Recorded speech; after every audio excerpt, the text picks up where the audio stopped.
6వ అధ్యాయం. యెషయా గ్రంథం 6వ అధ్యాయము 8వ వచనం చదువుతున్నానండి. చక్కగా చూడండి అందరూ. దేవుని మాటలు, శ్రేష్టమైన మాటలు, అమూల్యమైన మాటలు. ఈరోజు వర్తమానం యూట్యూబ్లో ఇది ప్రత్యేకంగా పెట్టాలి రవి. ఈ వర్తమానం చాలా ప్రత్యేకంగా అందరం చాలా వివరణాత్మకమైన దైవ సందేశాన్ని విందాము. చక్కగా చూడండి. యెషయా గ్రంథం 6వ అధ్యాయము 8వ వాక్యం. అప్పుడు నేను ఎవని పంపేదనో, మా నిమిత్తము ఎవడు పోవునని ప్రభు సెలవీగా వింటిని. అంతటి నేను, యెషయా అంటున్నాడు, చిత్తగించుమో, నేనున్నాను, నన్ను పంపుమో. చెప్పండి అందరూ, చిత్తగించుమో, నేనున్నాను, నన్ను పంపుమో. దేవుడి మాటలు దీవించునుగాక. ఆమేన్. ప్రార్థన చేసుకుందాం. Shall we look unto Lord in prayer? ప్రభు సహాయం కొరకై దేవుని వైపు చూద్దామండి. మాట్లాడే దేవుడు ఆయన, జీవం కలిగిన మాటలు ఆయనవి. మనందరికీ ఏది అవసరమో ఆ మాటలు ఈ రాత్రి ఆయన మనకు వినిపిస్తూ ఉండగా ప్రార్థన చేసుకుందాం. మహాపరిశుద్ధుడా, ప్రేమాస్వరూపి, సంఘముగా సమిష్టిగా మీ సన్నిధిలోకి ఈ రాత్రి మేము కూడి వచ్చిన స్త్రీల సమాజ కార్యవర్గం, నూతన కార్యవర్గం ఈరోజు నుంచి వారు బాధ్యతలు చేపడుతూ పరిచర్యలోకి వస్తూ ఉండగా మా అందరికి కావలసిన అమూల్యమైన మీ వాక్కులు మాకు వినిపించి ఘనత, మహిమ, ప్రభావాలు మీరు మాత్రమే పొందమని, మీ మాటలు జీవము కలిగిన మాటలయ్యా, మీ మాటలతో మమ్మల్ని దర్శించమని, నిలబడిన మీ సేవకుని మీ సిలువ చాటును మరుగుపరచమని యేసు నామమున ప్రార్థిస్తున్నాము తండ్రి. ఆమేన్. ఆమేన్. అందరం కలిసి ఒక పల్లవి పాడదామా? స్తుతియు మహిమ ఘనతయు నీకే అనే పల్లవి సియోన్ గీతాల్లో ఉంటుంది. పాడదామండి. స్తుతియు మహిమ ఘనత నీకే యుగ యుగముల వరకు, ఎంతో నమ్మదగిన దేవా. స్తుతియు మహిమ ఘనత నీకే యుగ యుగముల వరకు, ఎంతో నమ్మదగిన దేవా. మా దేవుడవై మాకిచ్చితివి ఎంతో గొప్ప శుభదినము. మేమందరము ఉత్సాహించి సంతోషించెదము, కొనియాడెదము మరువబడని మేలులు చేసినని. కొనియాడెదము మరువబడని మేలులు చేసినని. స్తుతియు మహిమ ఘనత నీకే యుగ యుగముల వరకు, ఎంతో నమ్మదగిన దేవా, ఎంతో నమ్మదగిన దేవా. ఈరోజు మనం వినుకొండే కాకుండా దొనకొండ నుంచి కూడా స్త్రీల సమాజ పెద్దలు, గౌరవనీయులు సౌభాగ్యం ఆంటీ రావటం చాలా, వివేకవత ఆంటీ రావటం చాలా సంతోషము. ఆంటీని ప్రేమతో ఆహ్వానిస్తున్నాం. ప్రసన్నాంబ అక్కల తల్లిగారు ఆరాధన ఉండటం చాలా సంతోషం. ఆ ప్రియమైన దేవుని బిడ్డలారా, దేవుని వాక్యాన్ని విందాం. యెషయా గ్రంథం 6వ అధ్యాయం 1వ వాక్యం చూడండి. చదవండి ఎవరైనా మీలో. యెషయా గ్రంథం. రాజైన ఉజ్జియా మృతి నొందిన సంవత్సరమున అత్యున్నతమైన సింహాసనమందు ప్రభువు ఆసీనుడై ఉండగా నేను చూచితిని. ఎవరు చనిపోయారండి? రాజైన ఉజ్జియా చనిపోయాడు. చెప్పండి, ఎవరు చనిపోయారు? రాజైన ఉజ్జియా రాజుగా ఉన్నప్పుడు ప్రవక్త యెషయా ప్రవక్తగా పనిచేస్తున్నాడు. ఉజ్జియా మృతి నొందిన సంవత్సరమున యెషయా దేవుని దర్శనాన్ని చూస్తున్నాడు. ఈ దర్శనంలో యెషయా నేర్పిస్తున్న పాఠం ఏంటంటే, యెషయాకు దేవుడు నేర్పిస్తున్న పాఠం ఏంటంటే, అప్పటి వరకు ఇంత అత్యున్నతమైన దర్శనాన్ని ప్రవక్త చూడలేదు. ఎందుకంటే బహుశా ఒకవేళ రాజు మీద ఆధారపడుతూ వచ్చాడేమో. రాజు పోషిస్తాడు, రాజు అన్ని అవసరతలు తీరుస్తాడని అనుకుంటున్నాడు. కానీ రాజు చనిపోయాడండి. గుర్తుపెట్టుకోవాలి. ప్రాముఖ్యమైన విషయాన్ని మీకు జ్ఞాపకం చేస్తాను. ఈ దర్శనంలో దేవుడు ప్రవక్తకి ఏం చెప్తున్నాడంటే, ఇశ్రాయేలీయుల రాజులు మరణించవచ్చు కానీ ఇశ్రాయేలీయుల దేవుడు మరణించడు. ఉజ్జియా, యెషయా ప్రవక్త. The kings of Israel may die but the God of Israel cannot die. ఇశ్రాయేలీయుల రాజులు మరణిస్తారు, ఎందుకంటే వారు మనుషులు కాబట్టి. అందుకనే మనము దేవుని వాక్యం చెప్తుంది, మనుషులను నమ్ముకొనుట కంటే యెహోవాను ఆశ్రయించుట మేలు. రాజులను చెప్పండి, ఏముంది? రాజులను. ఎందుకంటే రాజులు మరణిస్తారు, అధికారులు మరణిస్తారు, కానీ ఇశ్రాయేలీయుల దేవుడు యేసయ్యకు మరణం లేదు. ఆయన మరణాన్ని జయించి తిరిగి లేచినవాడు. హల్లెలూయా, గట్టిగా. ఆయన మరణాన్ని జయించి తిరిగి లేచినవాడు సజీవుడు. అందుకని రాజులను నమ్మద్దు, మనుష్యులను నమ్మద్దు అని చెబుతూ ఈ అత్యున్నతమైన సింహాసనం మీద ఉన్న దర్శనాన్ని దేవుడు ప్రవక్తకు చూయించాడు. ఈ దర్శనం చూస్తూ యెషయా కూడా అద్భుతమైన విషయాలు నేర్చుకుంటూ ఉండగా 8వ వచనం వచ్చేసరికి అక్కడ దేవుడు అక్కడి నుంచి ఒక స్వరం వినబడుతుంది. నేను ఎవని పంపేదనో, మా నిమిత్తము ఎవడు పోవను. ఈరోజు కూడా దేవుడు అడుగుతున్న మాట అదే, నేను ఎవని పంపుతాను? మా నిమిత్తం ఎవరైనా పోయేవారు ఉన్నారా? దేవుడు అడుగుతా ఉంటే యెషయా ఏమన్నాడు తెలుసా? ప్రభా, చిత్తగించుమో, నేనున్నానయ్యా నీ పరిచర్య చేయటానికి. యెహెజ్కేలు గ్రంథంలో దేవుడు అంటాడు, దేశమును పాడు చేయకుండా బద్దలైన సందుల్లో నిలబడటానికి ఒకడైనా ఉన్నాడా అని నేను వెతికితే ఒక్కడు కూడా నాకు కనబడలేదు. దేవుని పరిచర్య చేయటానికి ఈరోజు మనందరం కావాలి. ఆ రోజు వినబడుతున్న స్వరం ఈరోజు కూడా దేవుడు అంటున్నాడు, నేను ఎవని పంపేదనో, మా నిమిత్తం ఎవడు పోవునో, మా పరిచర్య చేయటానికి, దేవుని సేవ చేయటానికి ఎవరు కావాలి? ఎవరైనా ఉన్నారా? వెళ్ళి దేవుని పరిచర్య చేయటానికి దేవుడు అదే అడుగుతా ఉన్నాడు. చెప్దామా మనం ఈ రాత్రి? ప్రభా, నేనున్నానయ్యా, నన్ను వాడుకో తండ్రి. నేనున్నానయ్యా, నన్ను పంపయ్యా, నన్ను వాడుకోయ్యా. నా ప్రియమైన దేవుని బిడ్డలారా, ఈ రాత్రి దేవుని పరిచర్య గురించి 10 ప్రాముఖ్యమైన విషయాలు, దేవుని యొక్క పని విషయమైన ముఖ్యమైన 10 పునాదులు. ఈ సందేశం చాలా ప్రాముఖ్యమైన సందేశం అండి, మనందరికి అవసరమైన సందేశం. దేవుని పరిచర్య గురించి ఒక 10 ప్రాముఖ్యమైన విషయాలు ఈ రాత్రి మనం వినబోతా ఉన్నాం. ఇటలీ దేశానికి స్వాతంత్రం వచ్చే దినాల్లో గ్యారిబాల్డి, విన్నారా పేరు? గ్యారిబాల్డి నాయకత్వం వహిస్తూ ఉన్నాడు ఆ రోజుల్లో. గ్యారిబాల్డి ఇలా మీటింగులు పెట్టేవాడంట. ఇటలీ దేశ పౌరులారా రండి, ఇటలీ దేశం యొక్క స్వాతంత్రం కోసం పోరాడుదురు రండి అని పిలిస్తే మీటింగ్ మధ్యలో ఒక యవనస్తుడు లేచి అడిగాడంట, ఇటలీ దేశం యొక్క స్వాతంత్రం కోసం పోరాడితే నాకేమొచ్చిందండి? నాకేమొచ్చింది? గ్యారిబాల్డి గారు అంటే, గ్యారిబాల్డి అనేవాడంట, ఇటలీ దేశం యొక్క స్వాతంత్రం కోసం పోరాడితే నీకు వచ్చేది గాయాలు, వీలైతే నువ్వు చనిపోతావు, నీ ప్రాణమే పోవచ్చు. కానీ ఒకటి గుర్తుపెట్టుకో, ఇటలీ దేశానికి స్వాతంత్రం వస్తుంది. నీ పోరాటం వల్ల ఏమొస్తుంది చెప్పండి? ఇటలీ దేశానికి స్వాతంత్రం వస్తుంది.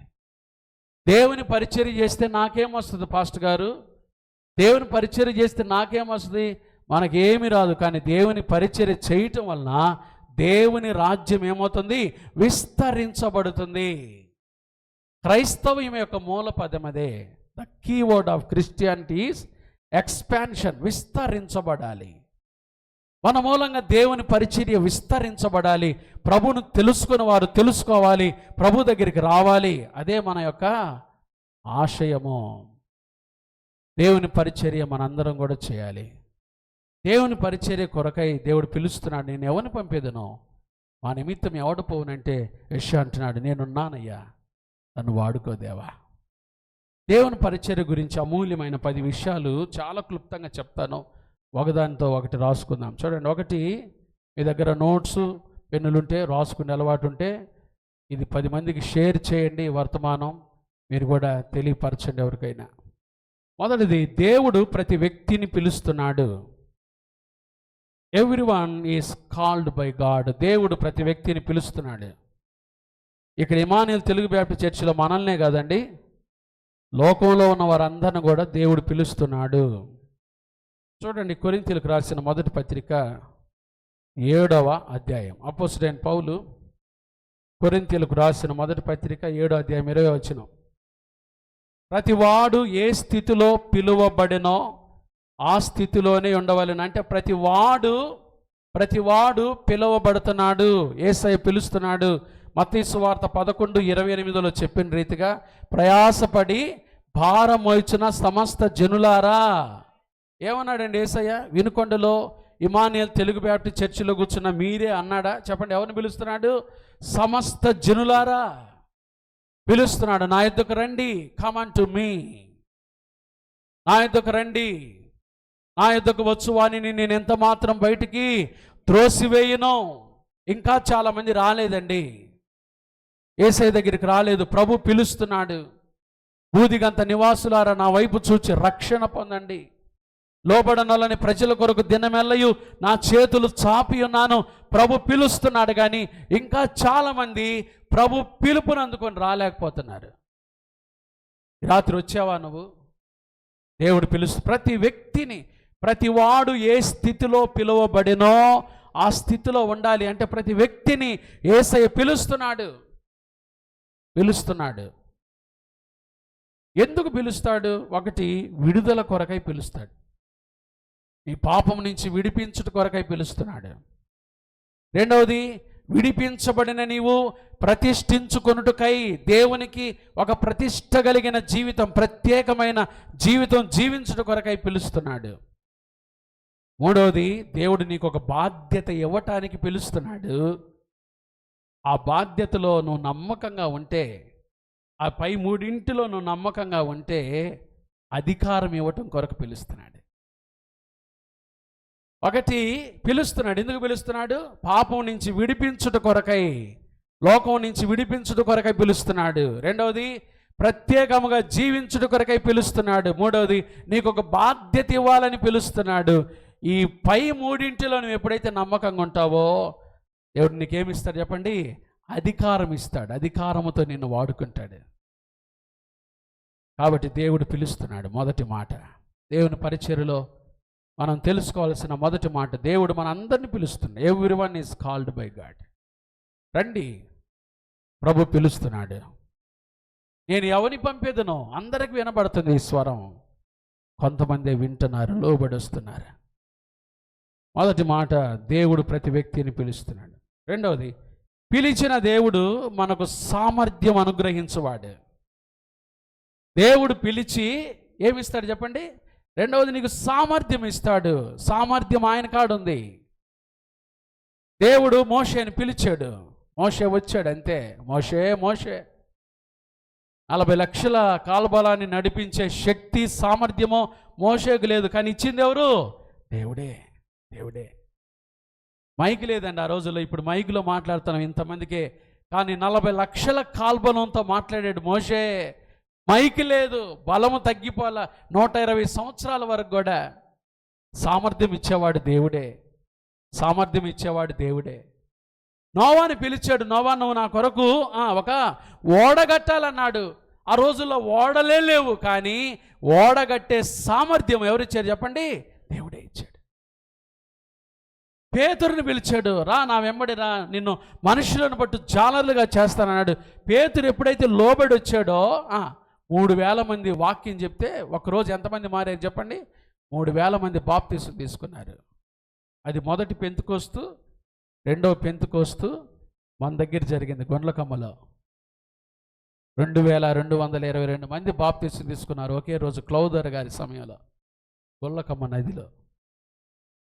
చూసారండి, పిలిచిన దేవుడు ఏమిచ్చేవాడు చెప్పండి? సామర్థ్యం. నువ్వు ఎప్పుడైతే లోబడి వస్తావో, యేసయ్య దగ్గరికి లోబడి వస్తావో సామర్థ్యము ఇచ్చేవాడు. మూడవది, దేవుడు సార్వభౌముడు కాబట్టి మనం ఏ పని చేయాలో, ఏ ప్రదేశంలో చేయాలో, మనకు ఏ తలాంతు ఇవ్వాలో అనేది ఆయన తన దగ్గర పెట్టుకున్నాడు. నీకే తలాంతు ఇవ్వాలో అది ఆయన ఇస్తాడు. అది ఆయన దగ్గర ఉంది. నువ్వు ఎప్పుడైతే లోబడి వస్తావో నీకే తలాంత ఇవ్వాలో, వాక్యం చెప్పే తలాంత, పాట పాడే తలాంత, ప్రార్థన చేసే తలాంత, పరిచర్య చేసే తలాంత, ఏ తలాంత ఇచ్చి నిన్ను వాడుకోవాలో అది ఆయన దగ్గర ఉంది. అందరూ వాక్యం చెప్పలేరు, అందరూ పాటలు పాడలేరు, అందరూ కూడా పరిచర్య చేయలేరు, అందరూ ఓదార్చలేరు, అందరూ ఆదరించలేరు. దేవుడు ఆ తలాంత ఆయన దగ్గర పెట్టుకున్నాడు. నువ్వు లోబడిస్తే చాలు. కొరింథీయులకు రాసిన మొదటి పత్రిక 12వ అధ్యాయము, కొరింథీయులకు రాసిన మొదటి పత్రిక 12వ అధ్యాయము 11వ వచనం 18వ వచనం చదువుకుందామండి. కొరింథీయులకు రాసిన మొదటి పత్రిక 12వ అధ్యాయము 11వ వచనం 18వ వచనం. అయినను వీటినన్నిటినీ ఆ ఆత్మ ఒకడే తన చిత్తము చొప్పున ప్రతివానికి ప్రత్యేకముగా పంచి ఇచ్చుచు, అది ఆయన కాడుంది. నువ్వు ఎక్కడుండి చేయాలో, ఏ ప్రదేశం నుండి చేయాలో, నీకు ఏ తలాంత ఇవ్వాలో అనేది దేవుడు ఆయన దగ్గర పెట్టుకున్నాడు. నీ తలాంత ఏందో నువ్వు తెలుసుకో. అందరూ వాక్యం చెప్పలేరు కదండి. వాక్యం చెప్పడం అంటే చాలా తేలిక మీకు, కానీ వాక్యం చెప్పటం చాలా భారం. గుర్తుపెట్టుకోండి. బోధించుచున్న నాకు 2 తీర్పులు ఉన్నాయి. చెప్పండి, బోధించుచున్న నాకు ఎన్ని ఉన్నాయి? చాలామంది అడుగుతున్నారు, లెంటి రోజుల్లో కూడా మేము చెప్పం పాస్టర్ గారు, మీరు పాస్టమ్ గారే చెప్పండి. భయం పడాలి వాక్యం అంటే. అందరూ బోధకులైతే ఇంకా బోధకులు వినేవాడు ఎందుకు చెప్పండి? జీవితం బాగు లేకుండా అప్పటికప్పుడు 2-4 మొక్కలు తెలుసుకొని వచ్చి బోధించేది బోధ కాదు. రహస్యాలు బట్టబయలు చేస్తున్న నా దేవుడు ఈ రోజులో ఒక్కొక్కరి జీవితాలు బట్టబయలు చేస్తున్నాడు. ఆ జీవితం బయటపడ్డాక అర్థమవుతుంది. వీరా పోయినసారి లెంటులో ఎట్లా చెప్పారో వాక్యం, ఎట్లా చెప్పారో వాక్యం. వేషధారణ ఎందుకండి? దేవుని వాక్యం దగ్గర వేషధారణ ఎందుకు? ఇది వాక్యం అనుకుంటున్నారా, లేకపోతే సరదాగా చెప్పే మాటలు అనుకుంటున్నారా? దేవుని వాక్యం బోధించడం అంటే ఎంత భయం ఉండాలండి. 2 తీర్పులు ఉన్నాయి మనకి. లోకంలో జీవిస్తూ వచ్చి నేను ఇక్కడ వాక్యం చెప్తానంటే భయంకరమైన కఠినమైన తీర్పు ఉందండి. జాగ్రత్త, జాగ్రత్త. కాబట్టి దేవుడు ఇచ్చిన తలాంతులో దాన్ని వాడబడదాం. కానీ నేను వాక్యం చెప్తానండి, ఇక్కడ చెప్పే ప్రతి మాటకు నేను 2 తీర్పులకు లోబడితేనే నేను ఇక్కడ నిలబడాలి. జీవితాలు బట్టబయలు చేస్తున్న నా దేవుడు త్వరలోనే ఇంకా జీవితాలు మార్చుకోపోతే కొందరు బ్రతుకును కూడా బట్టబయలు చేయబోతున్నాడు. భయపడాలండి. దేవుని సన్నిధిలో నిలబడాలంటేనే భయపడాలి. ఎందుకో తెలుసా? ఇర్మియా గ్రంథము ఒక మాట చదువుతా చూడండి. ఇర్మియా గ్రంథము 42వ అధ్యాయం. ఇర్మియా గ్రంథము 42వ అధ్యాయం చూడండి అందరూ. ఒక భయంకరమైన మాట. కొన్ని మాటలు బైబిల్ చదివితే ఎంత భయం వేస్తుందండి. మాకే ఎంత భయం వేస్తుంది. ఇర్మియా గ్రంథము 48వ అధ్యాయం 10వ వాక్యం చదవండి. ఇర్మియా గ్రంథం 48వ అధ్యాయము 10వ వాక్యం చదవండి. యెహోవా కార్యమును ఎట్లంట? ఇంగ్లీష్లో ఏముందో తెలుసా? ఇంగ్లీష్ బైబిల్లో చదవండి మీరు ఇంటికి పోయి. అనాలోచితంగా అనే మాట రాశారు. అశ్రద్ధగా చెయ్యువాడు శాపగ్రస్తుడగునుగాక. ఇంకో మాట ఏముందో తెలుసా? జీవము గల దేవుని చేతిలో పడుట భయంకరం అనుంది. భయంకరం, మామూలు విషయం కాదు, భయంకరం అంటది. కాబట్టి నీ తలాంతు నువ్వు సద్వినియోగం చేసుకో. అంతేగాని నేను వాక్యం చెప్తా పాస్టర్ గారు, నేను ఇది చేస్తా కాదమ్మా. భయం లేకుండా, ప్రవర్తన లేకుండా, 4 మెతుకులేదో అట్లా నవిలు మింగినట్టు కాదు వాక్యం అంటే. తర్వాత ఉంటుంది. ప్రతిరోజు ఏదో ఒక శ్రమ ఎదుర్కొంటాం. నమ్మకంగా జీవించాలి.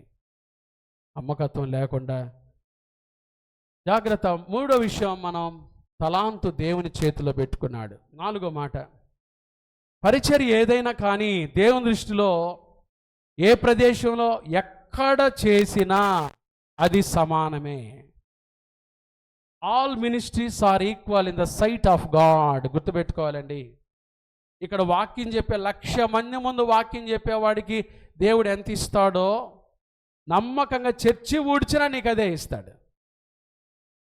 ఆలయం మన ఒక ఆమె ఇదివరకు కొత్తగా మేము వచ్చిన కొత్తగా ఆమె చర్చి ఊడ్చేదండి. ఆమె ఎవరు ఇచ్చేవాళ్ళం కాదు, కానీ ఆమె ఆశ మున్సిపాలిటీలో పనిచేసింది. ఆమె మరీదాసులు అమ్మ ఇక్కడికి చర్చి వచ్చి చర్చి ఊడ్చేది. ఆమె పరలోకంలో ఆమెకి బిల్డింగ్ ఉంది, పరలోకంలో భవంతు ఉంది. ఆమెకి పరలోకంలో పెద్ద భవంతులో ఉంటుంది ఆమె. నేను ఖచ్చితంగా నమ్ముతున్నా. ఎందుకంటే దేవుని పరిచర్య అంటే వాక్యం చెప్పటమే కాదు, కుర్చీ శుభ్రం చేసిన పరిచర్య. దేవుని దృష్టిలో అది సమానం. All ministries are equal in the sight of God. ఇక్కడికి వచ్చి చాపలు వేసిన, మైకులు శుభ్రం చేసిన, స్త్రీల సమాజాన్ని కొంతమంది పిలుచుకొని వచ్చిన వచ్చేటప్పుడు అది దేవుడు చూస్తాడండి. చిన్నది కూడా దేవుడు గమనిస్తాడు. కానుకిచ్చిన దేవుని పరిచర్యకని మంచి హృదయంతో. All ministries are equal. కాబట్టి దేవుని దృష్టిలో పరిచర్య ఏదైనా కానీ అది సమానమే అన్న మాట కూడా మనం గుర్తుపెట్టుకోవాలి. 5వది, ఏ పని నిమిత్తమై ప్రభు మనల్ని పిలిచాడో ఆ పనిలో తప్పిపోతే దానిని వేరే వారికి అప్పగిస్తాడు. పరిచర్య విషయంలో నువ్వు ఎక్కడైనా తప్పిపోతే అక్కడ నిన్ను లాగివేసి అది వేరే వారికి ఇస్తాడంట దేవుడు.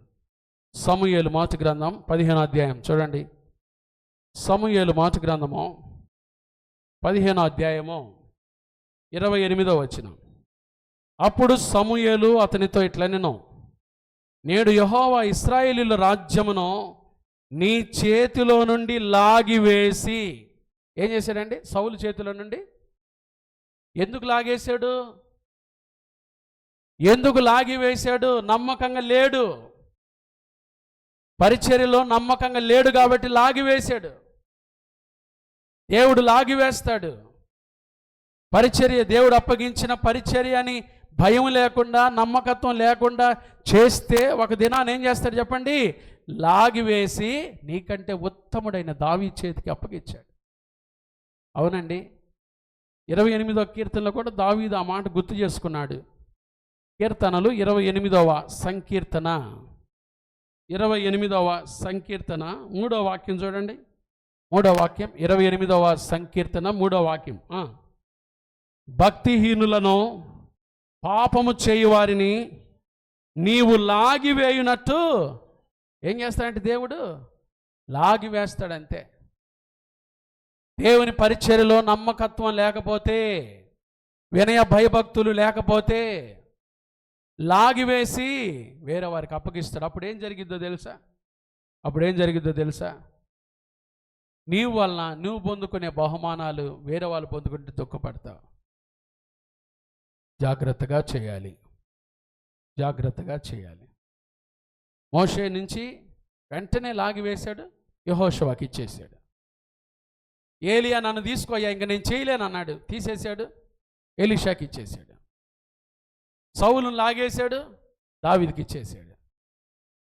నమ్మదగిన దేవుని పరిచర్య చాలా నమ్మకంగా చేయాలి. 6వది, దేవుడు ఏ పని అయినా మనకు అప్పగిస్తే చాలినంత కృపిస్తాడు, చాలినంత సమయం ఇస్తాడు. గుర్తుపెట్టుకోవాలి. దేవుడు ఏదైనా పని అప్పగిస్తే చాలినంత కృపిస్తాడు, దానికి చాలినంత సమయం ఇస్తాడు. నేను చాలా బిజీగా ఉన్నానని చెప్పేది మనమే, కానీ దేవుడు బిజీ పనులు ఎప్పుడు అప్పగించడు. కృపిస్తాడు, సమయం ఇస్తాడు. ఏయో పనులు పెట్టుకొని బిజీగా ఉంది మార్తమే విస్తారమైన పనులు పెట్టుకుంది. యేసయ్య వచ్చి ఇంట్లో ఉంటే, యేసయ్య 3 రోజులు భోజనం లేకపోతే ఏం చేశాడు చెప్పండి? అన్ని వేల మందికి 5 రొట్టెలు 2 చిన్న చేపలతో ఎంతమందికి పంచాడు చెప్పండి? ఎంతమందికి పంచాడు తెలుసుగా మార్తా నీకు? మీ ఇంటికి వస్తే కూడా నువ్వు ముందు వాక్యం విను, కూర్చో. నీకు చేపలు కావాలంటే చేపలు చేసి పెట్టేవాడు ఆయన. నీకు మంచి భోజనం కావాలంటే భోజనం చేసి పెట్టేవాడు ఆయన. ముందు ఆయన దగ్గర సమయం గడపటం నేర్చుకుందాం. అంతేగాని వేరే పనుల్లో నిమగ్నమైపోయి నేను చాలా బిజీ, దేవుని పనుల్లో బిజీ లేనే లేదు. ఆయన అప్పగించిన పనిలో నువ్వు బాగుంటే నీకు చాలినంత కృప, చాలినంత సమయం ఇస్తాడు. మనమే చాలా పనులు పెట్టుకొని తొందరపడతా ఉంటాం. అది ప్రాముఖ్యమైన విషయం మనం గుర్తుపెట్టుకోవాలి. ఎందుకో తెలుసా? యేసుప్రభువు వారు ప్రార్థన చేస్తూ యోహాను సువార్త 17వ అధ్యాయం 4వ వచనంలో ఏమన్నాడు చూడండి. యోహాను సువార్త 17వ అధ్యాయము 4వ వచనంలో ప్రభు అన్న మాట ఒక మాట చదువుదాం. అక్కడ ప్రధాన యాజకుని ప్రార్థన చదవండి. చేయుటకు నీవు నాకిచ్చిన పని సంపూర్ణముగా నెరవేర్చి, చూశారండి, యేసుప్రభువు వారు అంటున్నారు, నీవు నాకు ఇచ్చిన పని సంపూర్ణంగా నెరవేర్చాను. ప్రియమైన దేవుని బిడ్డలారా, మనం కూడా గుర్తుపెట్టుకోవాలి, ప్రభు ఏ పని ఆయన అప్పగిస్తే చాలినంత కృప ఇస్తాడు, చాలినంత సమయం ఇస్తాడు. 7వది, దేవుని దృష్టిలో దేవుడు నీకు అప్పగించిన పని కాకుండా వేరే ఏ విధమైన పరిచర్య చేసినా అది అక్రమమే. దేవుడిచ్చిన పని కాకుండా వేరేది ఏది చేసినా, మత్తయి సువార్త 7వ అధ్యాయం 22, 23 వచనాలు చూడండి. మత్తయి సువార్త 7వ అధ్యాయము 22, 23. మత్తయి సువార్త 7వ అధ్యాయం 22వ వచనం, 23వ వచనం. ఆ దినమందు అనేకులు నన్ను చూచి, ప్రభువా ప్రభువా, మేము నీ నామమున ప్రవచింపలేదా? నీ నామమున దయ్యములను వెళ్ళగొట్టలేదా? నీ నామమున అనేకమైన అద్భుతములు చేయలేదని చెప్పుదురు. అప్పుడు నేను మిమ్మును ఎన్నడను ఎరుగను. ఎవరండి వీళ్ళు? అక్రమముకి ఆపోజిట్ వాడు చెప్పండి. చెప్పండి. క్రమము, అక్రమము. క్రమం ఏంటి? చెప్పిన పని చేయటం క్రమం. దేవుడు ఇచ్చిన పని చేయటం క్రమం. నీ పని నువ్వు చేయకుండా వేరే వాళ్ళ పనిలో చేయి పెడితే గాడిద పని. పెద్దవాళ్ళు ఏమంటారు చెప్పండి? గాడిద పని ఎవరు చేయాలి? కుక్క పని, గుర్రం పని, మన పని, చావకుల పని. ఏం మా పని మాయం చేయకుండా ఇంక వీళ్ళు చేయి పెడితే ఉందా లేదా? క్రమం ఉంది. రెండోది ఏముంది? అక్రమము ఉంది. క్రమం ఉంది, అక్రమము ఉంది. దేవుని దృష్టిలో దేవుడు నీకు అప్పగించిన పని కాకుండా వేరే ఏ విధమైన పరిచర్య చేస్తే అది అక్రమమే. కాబట్టి క్రమమైన రీతిలో పరిచర్య చేద్దాం. దేవుడు ఇచ్చిన పని నమ్మకంగా చేద్దాం. ఆ పనిలో నమ్మకంగా ఉందాం. ఇక్కడ చూడండి, వీళ్ళు ఏం చేశారు తెలుసా? ప్రభు నీ నామం దెయ్యాలు వెళ్ళగొట్టమని ప్రభు చెప్పలా, ప్రవచింపమని ప్రభు చెప్పలా. ప్రభు ఏం చెప్పాడంటే, నశించిన వారిని మీరు సువార్త చెప్పి రక్షింపులోకి తీసుకురండి అన్నాడు. మీరు సర్వలోకానికి వెళ్ళి ఇది చేయకుండా, సువార్త ప్రకటించకుండా ఈ రోజుల్లో ఏం చేస్తున్నారు చాలామంది? కర్చీఫులు విసిరేయటము, మేం బాగు చేస్తాము, నూనెలు పోయటము, మేం బాగు చేస్తాం. మీరు మనం కాదు బాగు చేసేది. బాగు చేసే వాళ్ళు ఎవరినైనా ఎవరు చెప్పండి? యేసయ్య. యేసు రక్తం పాపికి క్షమాపణ, రోగికి స్వస్థత ఇస్తుంది. సత్య సువార్త బోధించకుండా మనమేదో చేద్దామనుకుంటే అది క్రమము కాదు, అక్రమము అవుతుంది. 8వ విషయం, ఒక దినాన మనమందరము దేవునికి లెక్క అప్పగించవలెను.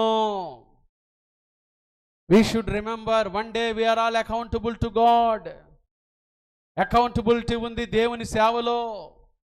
స్త్రీల సమాజం 2 సంవత్సరాలు చేశారు. డోరతి సమాధానం గారు, కాంతి గారు, ప్రసన్నాంబ గారు దేవుని దృష్టిలో నిలబడతారు. వీళ్ళు అమ్మ 2 సంవత్సరాలు పరిచర్య ఎట్లా చేశావు శాంతమ్మా, డోరతమ్మా?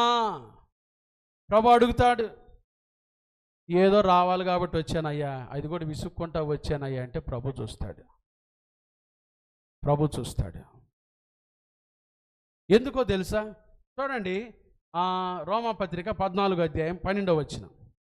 రోమాపత్రిక 14వ అధ్యాయము 11, 12 వచనాలు చదువుకుందాం. అక్కడ పౌలు ఏమంటాడు చూడండి. ఈ మాట రాయటానికి ఎంత భయపడ్డాడు. నా తోడు ప్రతి మోకాలును నా ఎదుట వంగును, ప్రతి నాలుకయు దేవుని స్తుతించును అని ప్రభు చెప్పుచున్నాడు అని వ్రాయబడినది కనుక మనలో ప్రతి వాడు తన్ను గురించి దేవునికి, చూసారండి, దేవునికి లెక్క అప్పగించాలి. స్త్రీల సమాజంలో ఈ తోకలు కాదు, president, vice president, secretary, treasurer ఇవన్నీ సైడ్ తగిలించుకుంటే తోకలు కాదు. మా డానీ కూడా స్కూల్లో స్మార్ట్ స్టూడెంట్ అవార్డు ఇస్తుంటారు, పిల్లలు బాగా చదివే పిల్లలకి. నానా నాకు అది కావాలి నాన్న అంటాడు. నువ్వు చదవంది నేనే ఆడ తెచ్చిచ్చేది అది. వాడికి తెలియదుగా పాపం. బ్యాడ్జి ఇస్తే నాన్న అది వాళ్ళకి ఇచ్చారు, ఆ బ్యాడ్జి నాకు కూడా తెచ్చి నాన్న అంటాడు నాతో వెళ్ళినప్పుడల్లా భోజనానికి. అది స్మార్ట్ స్టూడెంట్ అవార్డు. అది వీడు అడుగుతాడు నన్ను, నాకు ఆ బ్యాడ్జి తెచ్చి రాదు, అన్ని కొనిపిస్తావు, అది కూడా కొనిపిరాదంట. అది కొనేది కాదురా, అది బయట ఇచ్చేది కాదు, బాగా చదివే పిల్లలకి ఈ మార్కులను బట్టి ఇస్తారా స్కూల్లో అని నేను చెప్పలేక వాడికి బాధపడుతుంటాడు వాడు.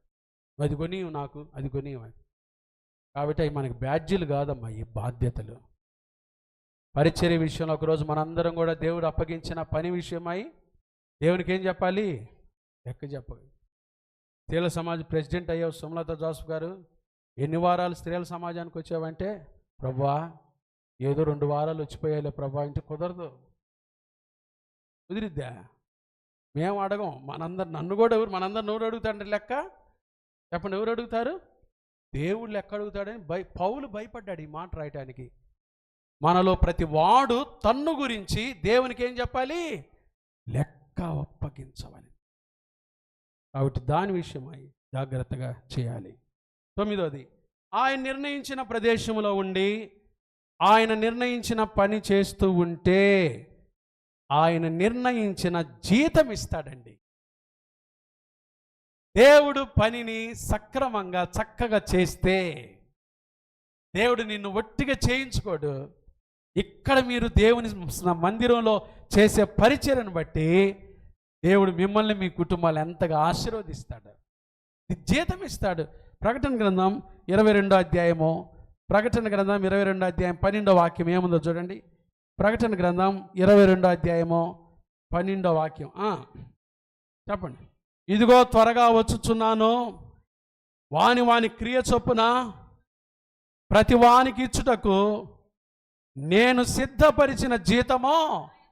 యేసుప్రభు వస్తున్నాడు, ఒట్టికి రాటలా. ఏం తీసుకొని వస్తున్నాడు? జీతం తీసుకొని వస్తున్నాడు, జీతాలతో వస్తున్నాడు.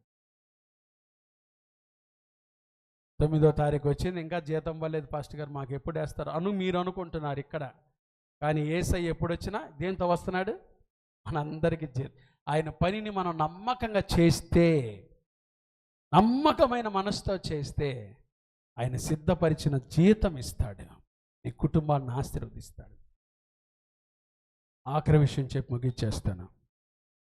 ఆయన ఇచ్చే జీతము లేదా బహుమానము, రివార్డ్ 3 రీతులుగా ఇస్తాడు. 3 రీతులుగా ఇస్తాడు. 1, మత్తయి సువార్త 25-23 ఆ వచనం చదువుకొని ప్రార్థన చేసుకుందాం. మత్తయి సువార్త 25వ అధ్యాయము 23వ వచనం ఎలా ఇస్తాడో చూడండి. ఆయన ఇచ్చే ఆ బహుమానం, ఆ జీతం. మత్తయి సువార్త 25-23 నేను చదువుతున్నా చూడండి. అతని యజమానుడు, ఫలా నమ్మకమైన మంచి దాసుడా. మొదటిగా పబ్లిక్ కన్ఫెషన్, అందరి ముందు ఒప్పుకుంటాడు. ఇక్కడ మనుషులు నిన్ను గుర్తించకపోవచ్చు, నీ సేవ మనుషులు గుర్తించకపోవచ్చు, అంగీకరించకపోవచ్చు, మనుషులు నిన్ను తృణీకరించవచ్చు. ఏమైందిరా అనుకోవచ్చు. కానీ ఒకరోజు యేసయ్య అందరి ఎదుట, భలా నమ్మకమైన మంచి దాసుడా, పబ్లిక్ కన్ఫెషన్.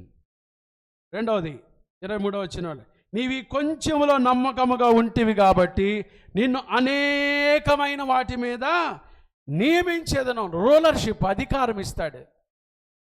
యేసయ్యతో 1000 ఏండ్ల పరిపాలన కాలంలో నీకేమిస్తాడో తెలుసా? 2 సంవత్సరాల పదవి కాలమే, కానీ ఇక్కడ నువ్వు నమ్మకంగా చేస్తే అక్కడ 1000 సంవత్సరాల పదవి కాలంలో, పరిపాలనలో యేసయ్య పరిపాలన చేసేటప్పుడు ఆడ నీకిస్తాడు అధికారం. ఇక్కడ దేవుని పనిలో నువ్వు నమ్మకంగా ఉన్నావు కాబట్టి ఆ 1000 ఏండ్ల పరిపాలనలో యేసయ్య యెరూషలేములో ఉండి రాజుగా పరిపాలన చేసేటప్పుడు అధికారులు ఎవరో తెలుసా? ఆయన సేవలో నమ్మకంగా ఉన్నవారు. ఎంత గొప్ప భాగ్యం చూడండి. నిన్ను అనేకమైన వాటి మీద నియమించేదని అన్నాడు. 3వ మాట చూడండి. నీ యజమానుని సంతోషంలో పాలు పొందుమని అతనితో చెప్పి, యజమానుని సంతోషంలో ప్రవేశం ఉంది, విందులో పాలు పొందుతాము. ఈ 3 రీతిలుగా బహుమానాలు ఇచ్చి యేసే మనల్ని ఆశీర్వదిస్తాడు. కాబట్టి దేవుని పరిచర్యలో ప్రాముఖ్యమైన 10 విషయాలు రాత్రి ప్రభు మనకు బయలుపరుస్తూ వచ్చాడు. మరలా ఒకదాంతో ఒకటి రిపీట్ చేస్తే చూడండి. దేవుడు ప్రతి వ్యక్తిని ఏం చేస్తున్నాడు? పిలుస్తున్నాడు. Everyone is called by God. God is calling us today. ఈరోజు కూడా ప్రభు పిలుస్తున్నాడు. ఇంకా లోకంలో ఉన్నావేమో, ప్రభు పిలుస్తున్నాడు. ఒకటి, విడుదల కొరకై పిలుస్తాడు. రెండవది, ప్రత్యేకంగా జీవించడం కొరకై పిలుస్తాడు. మూడవది, బాధ్యత ఇవ్వటానికి పిలుస్తాడు. పై 3 నమ్మకంగా ఉంటే అధికారం ఇవ్వటానికి పిలుస్తున్నాడు. రెండవది, పిలిచిన దేవుడు ఏమిస్తాడు? నీ దగ్గర సామర్థ్యం లేకపోవచ్చు. మోషేని పిలిచినప్పుడు మోషే ఏమన్నా, నేను నత్తివాడని అన్నాడు. నత్తివాడిని దేవుడు ఏం చేశాడు? 40 లక్షల కాల్బలాన్ని నడిపించే నాయకుడిగా చేశాడు. సామర్థ్యం ఇచ్చువాడు దేవుడు. మూడవది, ఏ తలాంత్ ఇవ్వాలో అది ఆయన దగ్గర పెట్టుకున్నాడు. నువ్వు దేవుని కాడ ప్రార్థన చేసినప్పుడు పరిచర్యలు ఏ తలాంత్ ఇచ్చి నేను ఎలా వాడుకుంటాడో దేవుడు చక్కగా వాడుకుంటాడు. నాలుగోది, పరిచర్య ఏదైనా అది దేవుని దృష్టిలో సమానమే. నువ్వు ఊడ్చినా, కుర్చీలు వేసినా, చాపలు వేసినా, మైకులు బాగు చేసినా, చక్కగా ఏ పరిచర్య చేసినా నమ్మకంగా దేవుడు చూస్తున్నాడని అది దేవుడు నీకు తప్పకుండా సహాయం చేస్తాడు. ఏ పని నిమిత్తమై ప్రభు నేను పిలిచాడో దాంట్లో నమ్మకత్వం కోల్పోతే లాగివేస్తాడు, వేరే వాళ్ళకి అప్పగిస్తాడు. ఆరోది, దేవుడు ఏదన్నా పని ఇస్తే చాలినంత కృపిస్తాడు, చాలినంత సమయం ఇస్తాడు. కాబట్టి చక్కగా దేవుని పరిచర్య చేయాలి.